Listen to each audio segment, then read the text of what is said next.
Assalamualaikum warahmatullahi wabarakatuh. Selamat datang di channel Tini dan Nanda. Kali ini aku akan membagikan resep yang lagi viral, apalagi di kalangan food vlogger, yaitu odading. Kue khas Bandung ini di tempat lain hanya beda nama aja. Aku sendiri udah tahu kue ini dan lebih mengenal kue ini dengan nama roti goreng.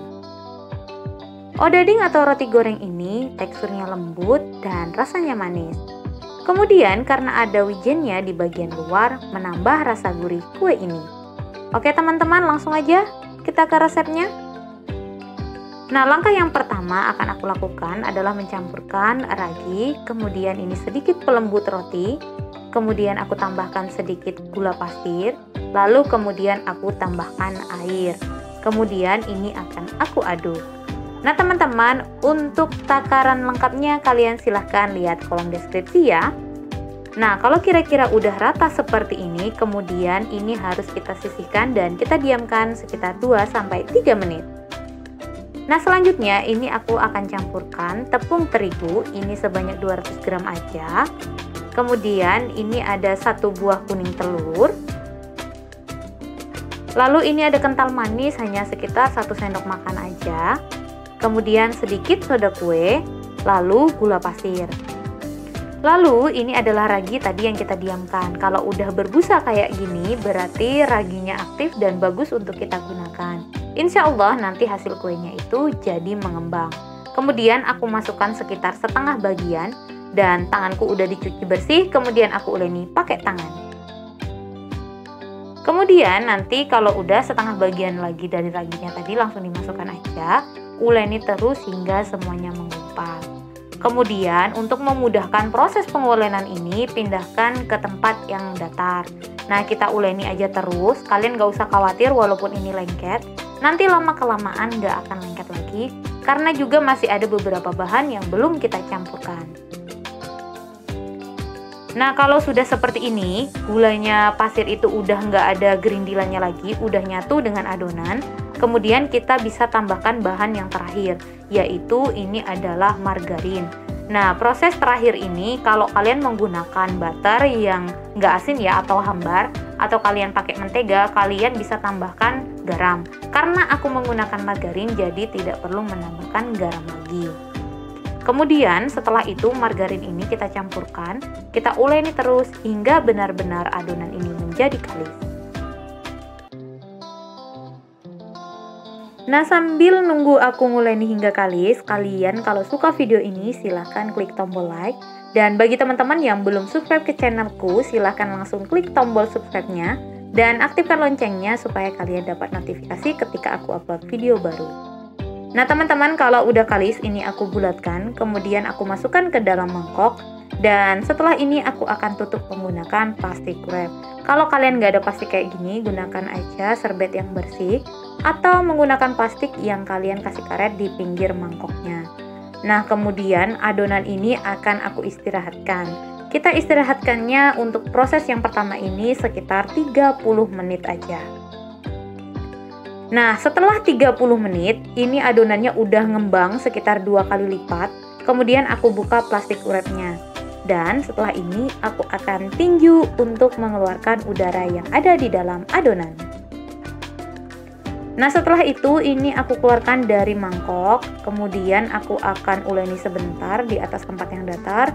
Gunanya itu untuk memastikan tidak ada lagi udara yang terperangkap di dalam adonan.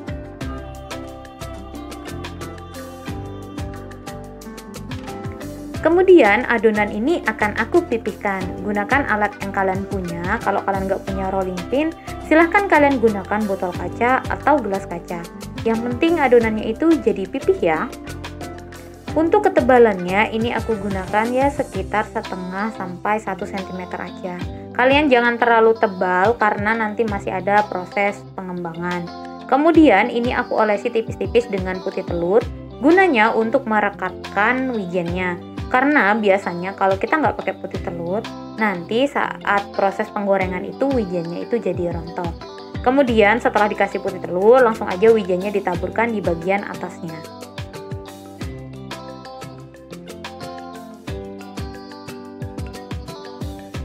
Kemudian ini bisa ditekan-tekan sebentar untuk lebih merekatkan antara putih telur dan wijennya. Pelan-pelan aja. Dan jangan lupa bagian sisi sebelahnya juga harus kita beri wijen dan putih telur. Kemudian aku balik, aku beri juga putih telur secara tipis-tipis, kemudian aku taburi wijen.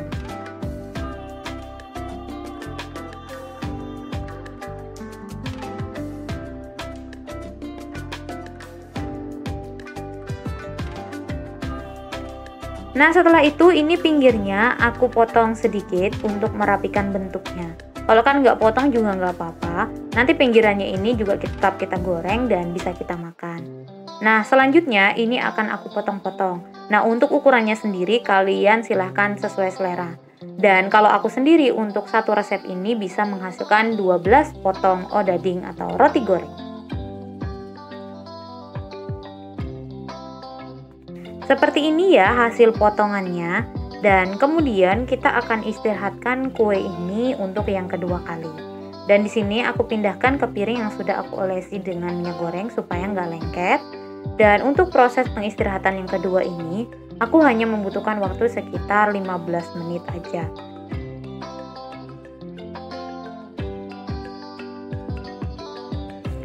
Nah, sambil kita nunggu kuenya, teman-teman jangan lupa dalam proses pengistirahatan yang kedua ini, teman-teman jangan terlalu lama karena nanti mempengaruhi tekstur kue dan rasa dari kuenya. Jadi 15 menit itu aja udah cukup. Nanti ketika digoreng kuenya akan mengembang lagi dan jadi lebih besar. Kemudian setelah 15 menit, panaskan minyak dan ini menggunakan api yang kecil aja. Jadi apinya kecil tapi stabil dan minyaknya udah benar-benar panas. Kalau diperhatikan saat aku menyemplungkan kue ini ke dalam minyak, sepertinya minyaknya nggak panas ya. Ini padahal minyaknya udah panas, itu karena pori-pori kue ini kecil dan rotinya itu nanti bisa menghasilkan roti yang lembut. Nah, kemudian kalian juga bisa perhatikan berapa banyak wijen yang rontok saat proses penggorengan. Ini dikarenakan aku menggunakan putih telur tadi untuk melengketkan wijennya. Nah, teman-teman, kalau di dua sisinya udah kecoklatan, kita bisa angkat kuenya. Dan inilah dia odading yang sudah selesai aku goreng. Dan ini dia odadingnya atau roti goreng yang sudah aku selesai goreng semuanya. Nah, teman-teman, silahkan kalian mencoba resep ini. Nanti kalau ada beberapa pertanyaan seputar resep ini, silahkan kalian tinggalkan di kolom komentar. Oke teman-teman, demikian aja untuk video kali ini. Makasih yang udah nonton video ini dari awal hingga akhir tanpa skip. Wassalamualaikum warahmatullahi wabarakatuh.